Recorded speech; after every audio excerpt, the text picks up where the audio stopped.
Fatia, ça va ou quoi? Ça va, merci. La forme? Oui, T'es stressé? un tout petit peu. Tu vas gérer, tu vas être une machine de guerre, j'ai confiance en toi. Merci. Du coup, Fatia, t'as quel âge? J'ai 25 ans. T'habites où? J'habite à Ramonville. Fatia, j'ai plein de questions à te poser. Ton plus beau sourire à la caméra? Nickel, ça va bien se passer. Fatia, première question. Tu es atteinte de trisomie 21, c'est ça? Oui. Je rectifie ce que je viens de dire. On dit pas atteinte de trisomie, mais porteur de trisomie, puisque c'est un handicap et pas une maladie. Donc là, nous sommes avec la maman de Fatia. La forme? Très bien, Merci de nous recevoir en tout cas. c'est moi qui vous Eh, remercie. on a été reçus. Regardez-moi, qu'est-ce qu'on a comme friandises là? Un peu de tout, tout est bon pour la santé. Tout est bon? Avant le sport, c'est bien ça. Comment vous vous appelez? Fatia, Mais Fatia, c'est pas... c'est ma fille et moi, on a le droit, non? Ah! Donc Fatia, Fatia, au moins, moi qui ai des problèmes pour tenir les prénoms, là, c'est nickel. C'est quoi la trisomie 21? On a tous peur de 23 dans les chromosomes. Tout le monde en a 2. Moi, j'ai 3 chromosomes. C'est un processus dans la formation de l'embryon. C'est à ce moment-là, il y a quelque chose, il y a des chromosomes qui ne sont pas, chez nous ils sont pairs et chez eux ils sont impairs. C'est à Et peu après, près la là. grossesse se passe normalement après. Ah mais j'ai eu une grossesse tout à fait normale, des échographies régulières. Quels sont les facteurs d'avoir un enfant trisomique? Ça peut être l'âge, le reste c'est génétique. Non, c'est pas une hérédité. non. Comment tu le vis intérieurement, psychologiquement? Comment ça se passe? En fait, tout se mélange. Parfois, on a du mal un peu. Il y a beaucoup de questions, mais tout se mélange. On n'a pas le même langage, quoi, en fait, que les autres. Si je comprends bien, en fait, tu as des difficultés à te faire comprendre des autres et à comprendre ce qu'ils disent. Vous avez pris la décision de mettre Fatia dans une école ordinaire et pas dans une école spécialisée. Pourquoi? Je voulais que Fatia, elle ait une structure ordinaire. Si j'ai pris cette décision, c'est que je savais qu'elle était capable de. Si j'aurais eu un retour négatif des enseignants, de Fatia surtout de Fatia, sa façon d'avancer ne me convenait pas, elle aurait été dans un endroit spécialisé. Mais puisqu'elle avait la capacité de le faire, je me suis toujours opposée à ce qu'elle soit dans une structure spécialisée. Est-ce que c'était dur de trouver une école? Oh oui, c'est très dur.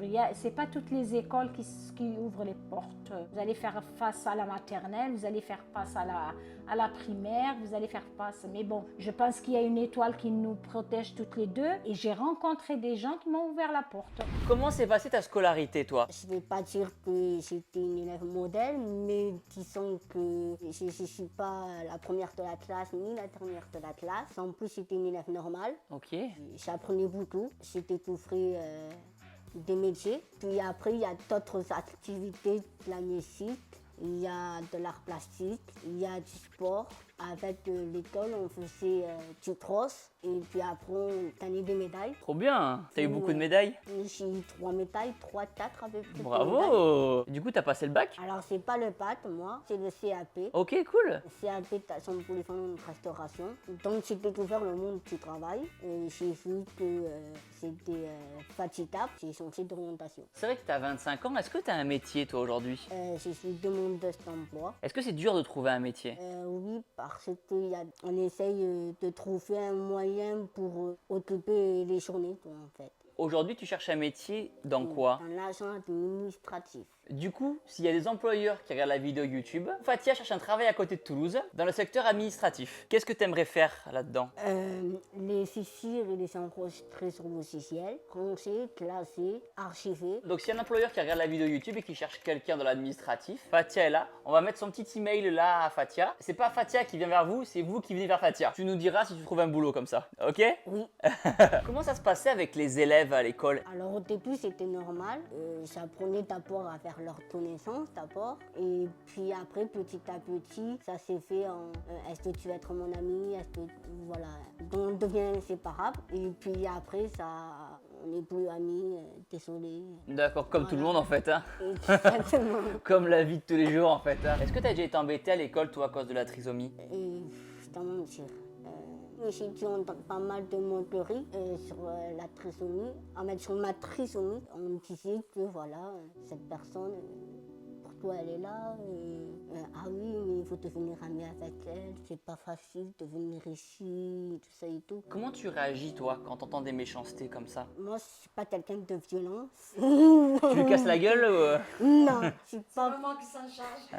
Not my daughter, you bitch! Je suis pas violente parce que tristement dans l'école c'est interdit parce que Il y a beaucoup de violence au collège. C'est un collège pas facile. C'est ça. Mais t'as réussi à montrer que t'avais du caractère. Voilà, j'ai aussi un caractère. Hein. T'as beaucoup de caractère. Un peu À quel moment t'as réalisé que t'étais trisomique, toi, du coup? tout stressant, c'était au collège. Comment tu t'es rendu compte que tu étais différente? Au retard, au physique. Et de toute façon, la trisomie, ça se voit au premier retard, quoi, en fait. Ça se voit. Comment t'as réagi alors? Au début, j'ai un peu, comment dire, mal appris. C'est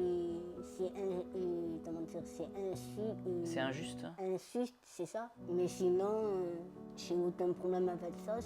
T'as réussi à l'accepter? J'ai réussi à l'accepter, oui. En fait, au début, j'avais du mal à le réaliser. Mais sinon, après, j'ai dû l'accepter comme je suis, quoi, en fait. Tu t'es accepté comme t'es et la vie a continué, quoi. Trop bien. C'est ça. Combien d'enfants avez-vous, Fatia? J'ai 6 enfants. Fatia est la seule enfant trisomique que vous C'est ayez? la dernière des enfants et c'est elle la porteuse de la trisomie 21. Comment vous avez réagi alors? Comment vous l'avez appris? Est-ce que vous pouvez nous raconter un petit peu? C'est une longue histoire. On est là pour ça. Pendant la grossesse, c'était une grossesse ordinaire, un suivi médical normal. Et le jour de la naissance de Fatia, c'était une annonce en suspens. Comme vous l'avez remarqué, Fatia n'est pas très marquée par Non. la trisomie. Ils ne voulaient pas annoncer quelque chose de certain alors qu'ils n'avaient pas un appui médical. Et la confirmation, je l'ai eue au bout de 3 semaines. Avec les avancées médicales, aujourd'hui, on peut plus savoir en amont si l'enfant sera trisomique ou pas, mais il y a encore des mamans qui apprennent la nouvelle à la naissance. Est-ce que les personnes qui sont porteurs de la trisomie, ils sont plus fragiles vis-à-vis des maladies, etc.?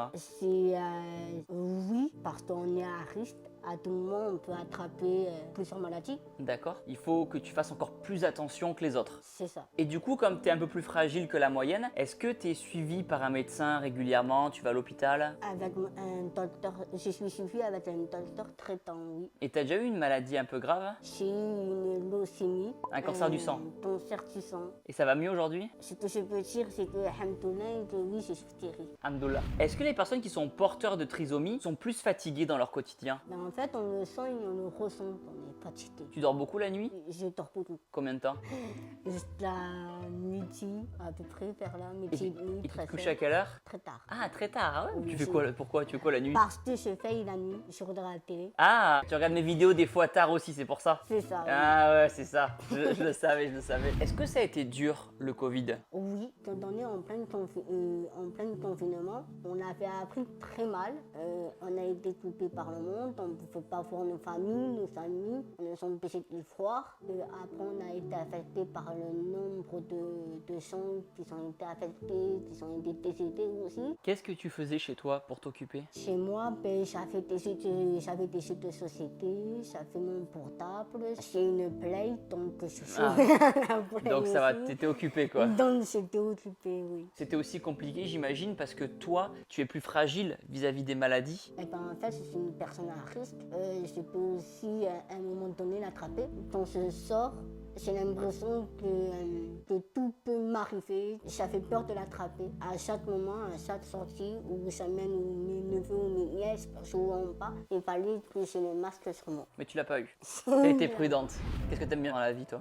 La joie, la vie, la fête, Ouais. mes amis et avoir le sens de l'humour aussi. T'aimes la musculation aussi un peu ou pas? J'aime la musculation. Elle a dit toute seule, là, ça vient d'elle. Vous êtes témoin, hein? J'ai entendu dire que t'aimais beaucoup danser. Est-ce que c'est vrai? Oui. Oh là. Beaucoup. C'est Même vrai.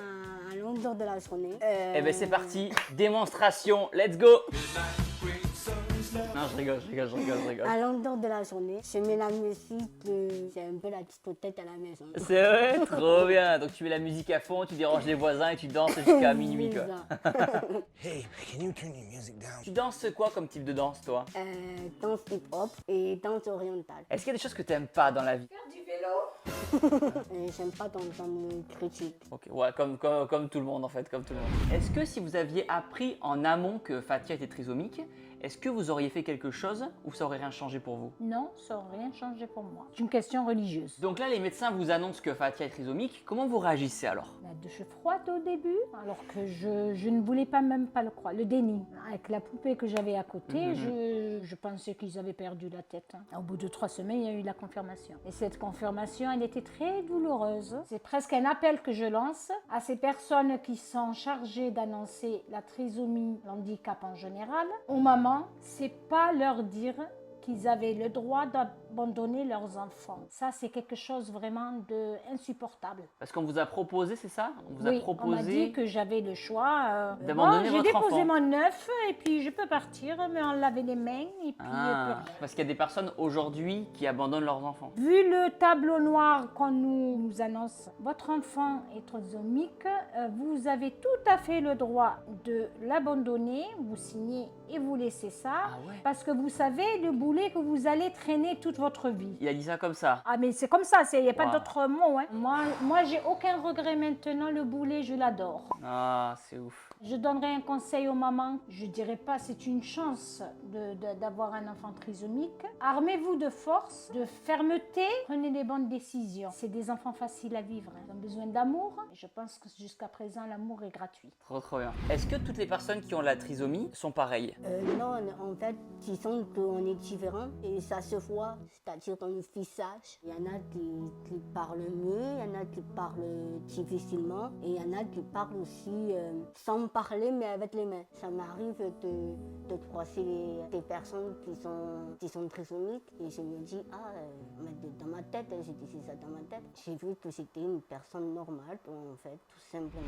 Est-ce que tu as des rêves dans la vie, toi? C'est trouver un travail, être propriétaire de mon propre logement. Trop bien, on te souhaite plein de réussite dans tes rêves en tout cas. Merci. Au niveau de l'éducation, vous qui avez eu 6 enfants, est-ce que l'éducation d'un enfant trisomique est différente? Les enfants trisomiques, c'est comme les enfants ordinaires, ne se ressemblent pas. Chacun est différent. Chaque enfant a son caractère, sa force, sa fragilité, sa sensibilité. Ça a été difficile que pendant la maladie, mais le reste du temps, c'était un plaisir. Pendant son cancer? Oui, voilà. Et c'est là où c'est devenu dur à vivre. Mais sinon, c'était un bébé qui souriait, qui jouait, qui s'intéressait, qui grasouillait. Alors qu'on m'a dit non, vous verrez jamais le sourire. Ah ouais. Ben, je prouve le contraire. C'est un enfant qui a marché normalement à 14 mois. Hein. J'avais une de mes enfants qui a marché à 22 mois. Mais c'est vrai qu'ils sont plus fragiles, ils demandent beaucoup plus d'attention, ils sont très sensibles. C'est des gens, vous prenez beaucoup d'eux. Vous leur donnez un petit sourire, un petit câlin, mais eux, ils savent beaucoup donner. Ta maman, elle est pas là? Est-ce que tu as un petit copain? Non, alors ça en a fait il y a longtemps Ouais. au collège. Donc on va te trouver un nouveau copain, t'es d'accord? Là, derrière la vidéo, il y a plein de gens. Et s'il y a peut-être des hommes qui vont voir la vidéo YouTube, qui souhaitent faire connaissance avec toi, c'est quoi ton style de mec, toi? Ben, qu'il soit gentil, qu'il soit franc, qu'il ne soit pas violent. Il faut qu'il respecte les vies. Et bon, on te souhaite de trouver le bon en tout cas. On précisera que Fatia a dit aucune qualité physique. Ça c'est super, franchement, respect en tout cas. Au quotidien, un enfant trisomique, ça implique quoi? Une attention un peu plus précise. Ça implique une mobilisation aussi un peu plus intense, plus l'enfant avance. Un petit peu le contraire du monde ordinaire. Quand l'enfant est plus jeune, bon, il est plus petit, donc vous l'avez à côté. Mais plus le jeune avance dans l'âge, plus l'attention est grande. Disons, dans son accompagnement, il faut le laisser s'adapter à son rythme. Il ne faut pas le contrarier. Vous lui donnez l'ordre, comme ça, direct. S'il n'est pas disposé à ce moment-là à bien connecter avec vous, il ne le fera pas. Est-ce que vous vous disputez des si, fois? Disputer jamais. Mais, disons, on arrive à obtenir l'une et l'autre de ce qu'on veut. Il y a une façon de le faire. Ok. Il faut détourner l'ordre. Si Fatiane me dit non, ça, j'aime pas ça, je ne vais pas rester sur cette position-là. Je vais revenir d'une autre façon pour lui faire avaler ça. Comme quoi par exemple? C'est trop bon. Maman, quand elle était jeune, elle avait ton âge, elle dévorait ça. I was acting. Ah, ok. Quatrième vitesse. Est-ce que tu as déjà fait un service civique ou du bénévolat? Alors, j'ai fait du bénévolat, oui, au secours populaire. Moi, je m'occupais tout ce qui est vêtements, les mettre en rayon, les mettre dans les poches, faire la livraison des poches et des vêtements aux clients. Et ça permet aux gens qui n'ont pas trop d'argent C'est d'acheter pour pas très cher des vêtements. Ça t'a marqué? Et ça m'a touchée déjà parce que c'était une bonne opportunité qu'on m'a offert. Au début, je ne les connaissais pas et maintenant, j'ai senti qu'il y avait une connexion chez eux et qu'il y avait une bonne ambiance. Maintenant, ils font partie de la famille maintenant. Du service civique, je me suis pris en aide avec des enfants qui sont en situation de handicap. On travaille à deux et on va chez les familles pour faire des activités avec l'enfant, les faire sortir un peu du monde quotidien à la maison pour qu'ils se sentent bien. Est-ce que toi tu peux avoir des enfants? Est-ce que moi je pourrais avoir des enfants? pas complété cette question. Oui, on peut avoir des enfants quand on est trisomie. Mais si les souhaitent, ça fait partie de la vie, c'est normal. Si certaines ne le souhaitent pas, on ne va pas les juger, venir les juger ou quoi que ce soit. C'est leur vie qu'on fait. Est-ce que les personnes trisomiques peuvent vivre seules chez elles? Alors moi je ne connais pas, mais par contre c'était Samy qui habite toute seule, mais dans les résidences. Moi je ne suis pas encore là en ce moment parce que c'est encore un peu flou. Il y a cette peur qui est là, donc je ne suis pas totalement pressée. C'est quoi cette peur? J'ai toujours été très entourée de ma famille, en particulier ma maman, parce que moi je suis la dernière. Je suis très complice et très fusionnelle avec ma maman. J'ai une certaine éducation avec beaucoup d'affection et d'amour en fait. Tu pourrais pas avoir un appartement toute seule? Je ne pourrais pas. Mais par contre, j'ai fait quelque chose avec le SAMSA. Le SAMSA, c'est quand C'est une association médico-sociale. J'ai fait une première expérience, apprendre à vivre en autonomie. Au début, on était 8 personnes. Il fallait qu'on soit 4 dans chaque appartement. Et apprendre à vivre en autonomie, c'est mettre la table, faire la vaisselle, passer l'aspirateur, passer la serpillière, toutes ces choses-là. Ils t'apprennent à vivre toute seule. Voilà. Et ça s'appelle un jour, une nuit. Du lundi au mardi. Donc pour l'instant, toi, tu ne te verrais pas habiter toute seule? Non. Mais tu vas être propriétaire de ton logement. C'est ça. Parce que la vie n'est pas faite au hasard.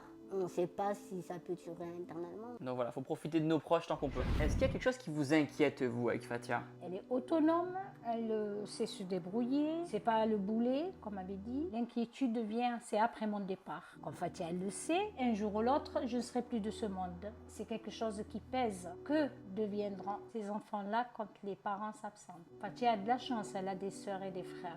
Je pense qu'ils prendront le relais. C'est pas pour autant que je suis tranquille. Mais le jour où elle est malade, toute seule, ça c'est une inquiétude, oui. C'est à ce moment-là où elle est la plus faible, plus vulnérable encore. Faudrait lui trouver un compagnon. Ah ben ça c'est elle qui doit le trouver, c'est pas à moi de le chercher. Will you marry me? On a passé un message tout à l'heure, on a passé un message. Ah, et c'est tout le mal que je lui souhaite. Qu'est-ce que vous diriez aux parents qui vont regarder la vidéo YouTube, qui ont peut-être des enfants trisomiques? Qu'est-ce que vous leur diriez ou qu'est-ce que vous aurez aimé qu'on vous dise? J'aurais aimé entendre des tableaux moins noirs sur la trisomie. Le conseil que je donne, ne vous isolez pas avec votre enfant. Et croyez-moi, vous trouvez des gens qui vous ouvrent des portes. Ne restez pas sur les échecs. Et pour les enfants, il faut les aimer, les accompagner. Qu'est-ce que tu aimerais dire aux gens sur la trisomie? On peut vivre de sa destin. Il ne faut pas se laisser abattre. Vous avez qu'une seule vie. Et qu'il faut en profiter. Et sachez que votre trisomie, c'est votre force. Parce que moi, ma trisomie, c'est aussi ma force. Ben, merci pour tout en tout cas. Merci. Bonne journée.